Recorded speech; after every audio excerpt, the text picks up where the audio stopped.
Speaker Boehner. Oh, I can't wait.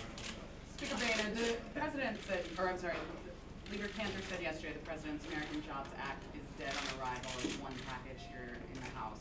The president is out touting and trying to sell his package as one package right now. Is there a danger the Republicans and the president are once again not able to negotiate with each other to actually do something? Well, I think we made pretty clear when the president presented his plan that we were going to go through his plan, try to find those areas where we could find common ground. And I think there's an honest effort underway to try to find common ground with those elements that are in sync with those ideas that we have. But you know, nobody gets everything they want. I don't get everything I want, and I think the president understands the legislative process.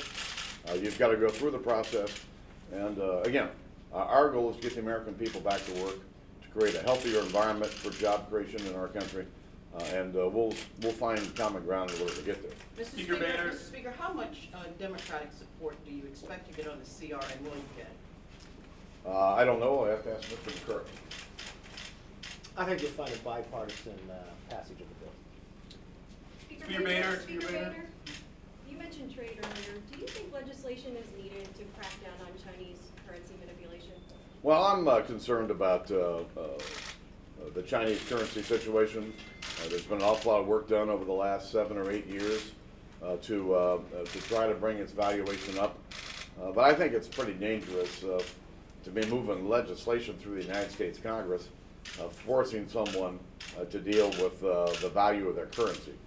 This is well beyond, I think, what the Congress ought to be doing. And while I've got concerns about how the Chinese have dealt with their currency, I'm not sure this is the way to fix it. Speaker Boehner, recent reports about the GOP spending bill for the rest of the fiscal year that's going to come up on November 18th suggest that you guys want to defund much of the implementation funds for President Obama's health care law, want to cut home heating oil subsidies by 28%, defund NPR. How is that seeking to find common ground or a bipartisan overture? Well, as you know, we go through this annual funding process to fund the government, 12 appropriation bills. And we've got to come to some agreement with the United States Senate.